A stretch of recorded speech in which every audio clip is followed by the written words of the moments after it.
तुम? मतलब मेरा मतलब आप?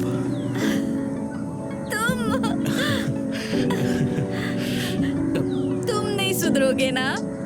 तुम भी तो नहीं सुधरी। वैसे इतने दिनों बाद अचानक कैसे?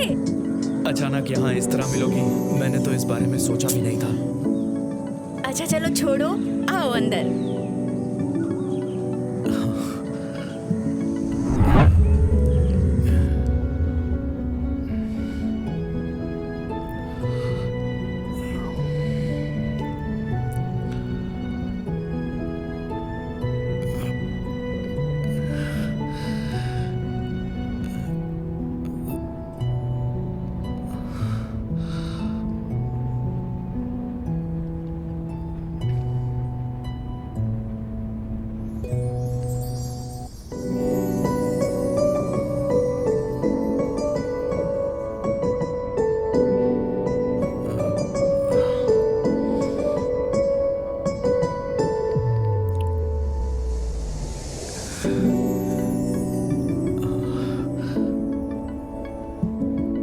Nice please.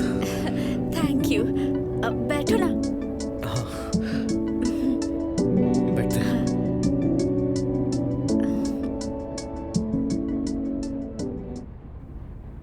बैठो।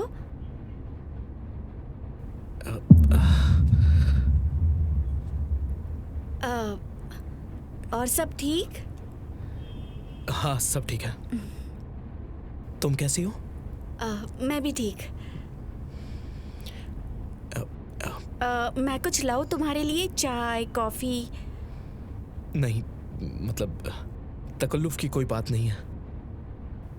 और वैसे भी तुम इतने सालों के बाद मेरे सामने बैठी हुई हो, एक बार तुम्हें जी भर के देख तो लो।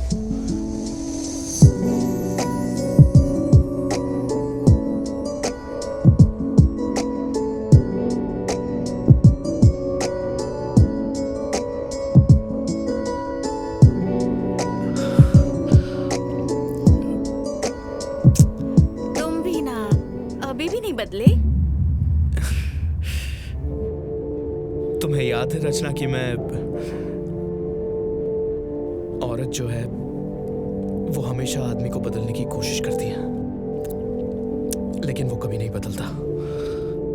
लेकिन आदमी को बदलने की कोशिश में औरत जरूर बदल जाती है। लेकिन तुम नहीं बदली। आज भी वैसे ही मुस्कुराती हो जैसे कॉलेज में मुस्कुराती थी।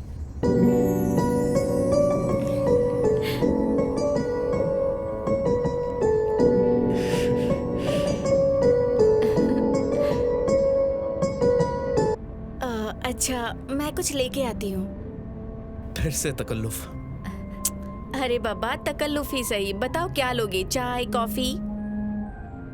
अब तुम इतना कह रही हो तो ठीक है। अब तुम जिद्दी कर रही हो तो गर्मा गर्म सरसों का साग, 2-4 मक्के की रोटियां, उसके साथ एक बड़ा ग्लास भर के लस्सी और अचार या चटनी मिल जाती तो बात ही बन जाती।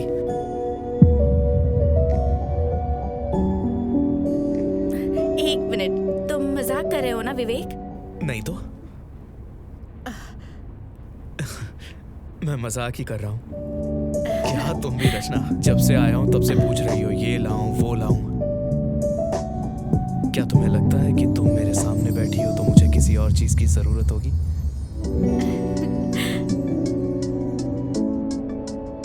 अच्छा तो तुम्हारे लिए चाय लेकर आओ।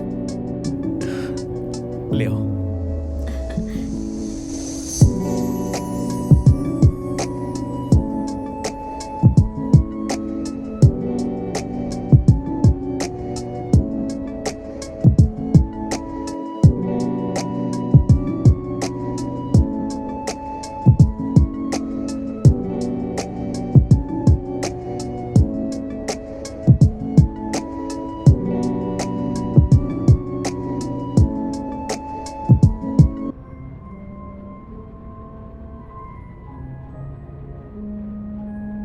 विवेक, शक्कर? डाल देना दिल खोलकर। अभी भी उतनी ही मीठी चाय पीते हो? अब कहाँ उतनी मीठी चाय पीता हूँ। और वैसे भी जो मिठास तुम्हारे हाथों में है किसी और के हाथों में कहाँ। अब तो और मीठी चाय पीनी पड़ती है। लेकिन तुम जाओ ना, चाय बना कर लाओ। ये तुम क्या है? अरे मतलब मेरा मतलब आपसे है। अब आप जाइए, बनवा कर लाइए चाय नौकर या नौकरानी से। 1 मिनट, यहाँ कोई नौकर नौकरानी नहीं है। मतलब तुम ये सारे काम अपने पति से करवाती हो। मतलब झाड़ू पोछा करना, साफ सफाई करना, सारा काम तुम्हारा पति करता है। सुनो, ओह शिट मैन, मेरी बात तो सुनो। अभी सुनने समझने के लिए कुछ बचा है यार रचना? हाँ? मतलब तुम होगी यार नारी शक्ति की हिमायती, पर इतनी मुझे तुमसे ना बिल्कुल भी ये उम्मीद नहीं थी। क्या यार? अरे विवेक, जिस घर में आदमी का इतना अपमान होता हो ना, मैं उस घर में 1 मिनट भी नहीं रुक सकता। पर मेरी मैं इसी वक्त जा रहा हूँ यहाँ से। मैं जा रहा हूँ। विवेक! मैं कर रहा हूँ। मेरी बात तो सुनो पहले। और ये ओवर एक्टिंग करना बंद करो। बैठो पहले जल्दी से और मेरी बात सुनो। और मेरी कोई शादी वादी नहीं हुई है। पता है मुझे। क्या पता है तुम्हें? यही कि इतनी बड़ी बेवकूफी तुम तो नहीं कर सकती।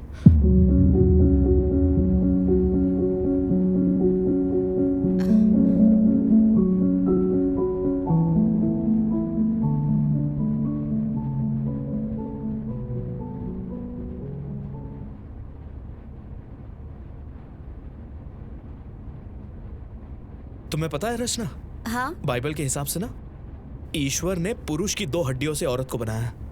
और साइंस के हिसाब से महिलाओं में कुछ 206 हड्डियां होती हैं। तो पुरुष बेचारा जी रहा अपनी 204 हड्डियों के साथ। और कर भी क्या सकता है वो? लड़ तो सकता नहीं है। लेकिन तुम लड़ो अपने अधिकारों के लिए। क्या है ना, तुम जब भी लड़ती हो ना तो इससे फायदा तो पुरुषों का ही होता है।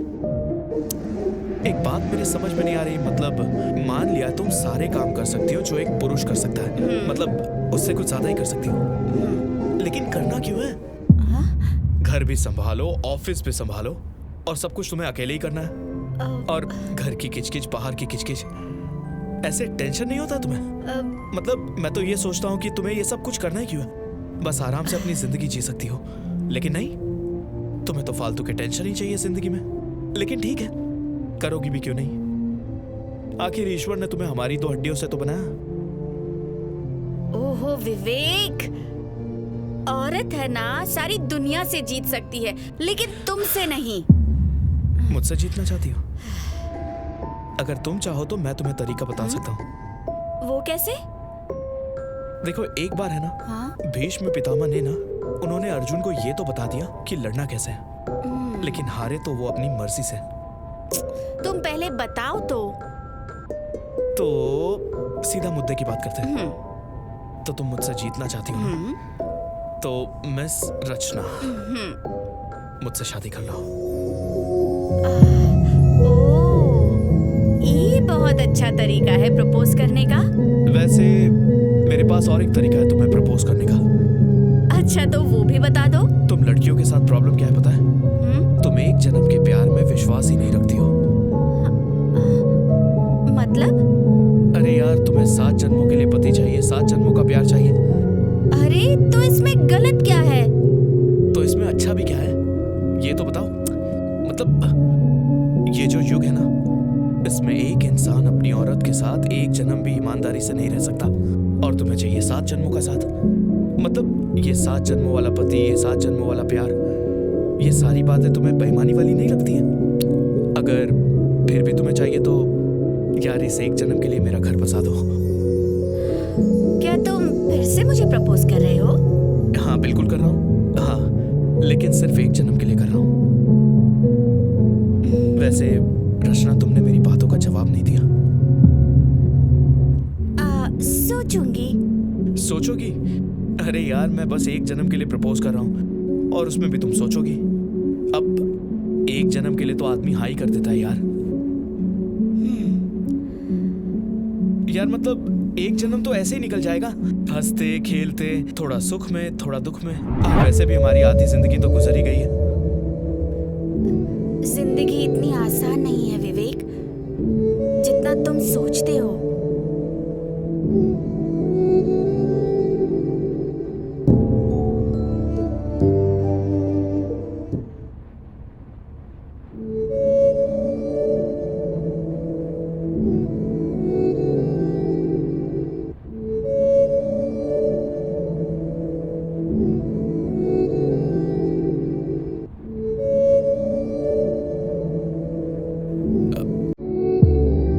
कहाँ थी यार तुम इतनी देर से? मैं कुछ सोच रही थी। तुम वो काम कैसे कर सकती हो जो तुम्हारे बस में नहीं है? तुम्हारा मतलब सोचने से है ना? ना, अगर तुम लड़ाई के मूड में हो तो मेरा मतलब सोचने से बिल्कुल नहीं था। मेरा मतलब मुझसे जीतने से है। मुझसे जीतना तुम्हारे बस में नहीं है मिस रचना। क्या देख रहे हो? बस यही देख रहा था कि मैं तो भूल ही गया था कि तुम चाय लाने गई थी। सॉरी, वो थोड़ा सा लेट हो गया। थोड़ा सा? अब मोमबत्ती की लौ पे चाय बनाओगी तो देर तो होगी ही ना। शुक्र मनाओ कि शाम नहीं हुई अब तक। विवेक यार, तुम मुझे शर्मिंदा कर रहे हो अब। अच्छा विवेक, मुझे ना तुमसे कुछ पूछना था। पूछो। वो उस दिन क्या तुमने सच में मुझे प्रपोज किया था? सच में रचना, क्या है ना, मुझे एक दूसरी लड़की पसंद थी। सो मैं उसे प्रपोज करने वाला था, लेकिन मेरा फर्स्ट टाइम था तो मैं डर रहा था यार रचना।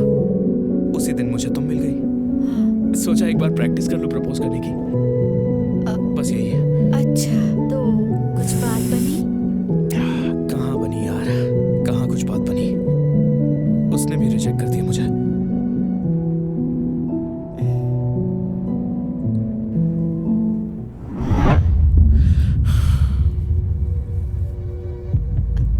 फिर क्या हुआ?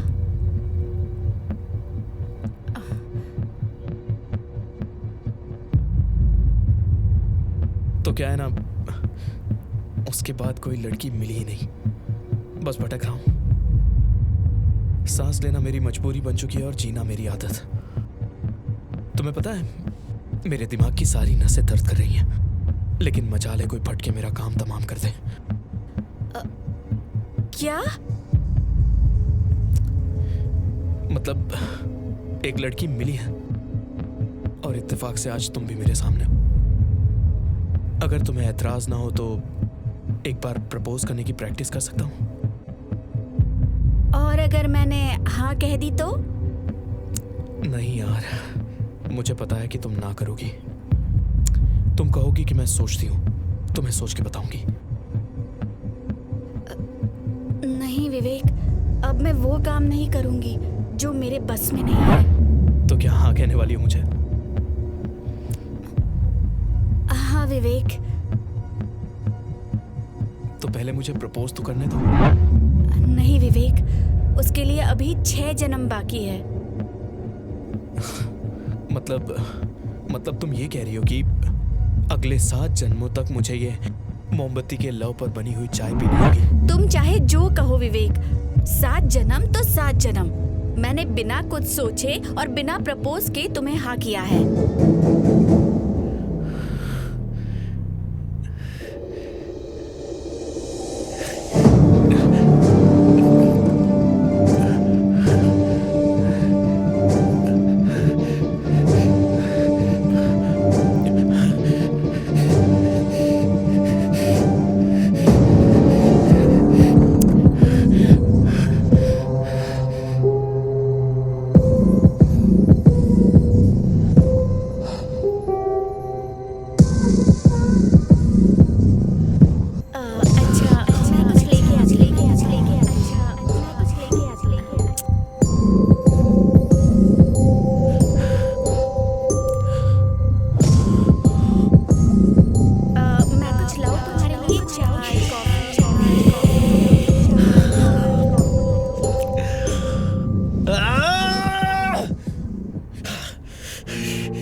तू यार? कितने देर से मैं फोन ट्राई कर रहा हूँ तेरा, एक फोन नहीं उठा सकता तू। ऐसा क्या काम कर रहा है तू?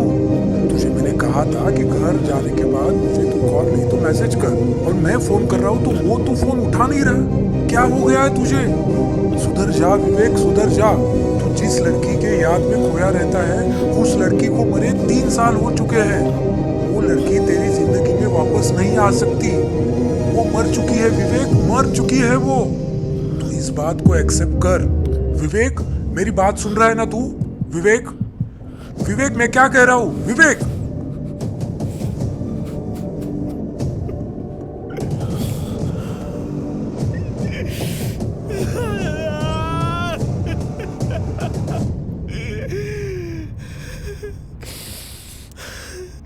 जिंदा है वो। रचना जिंदा है। अभी अभी हमने साथ में बैठ के बातें की थी। मैं यहीं पर बैठा था किचन में, उसने मेरे लिए चाय भी बनाई थी। चाय बनाई, हमने हमने यहीं बैठकर चाय पी थी हमने। रचना,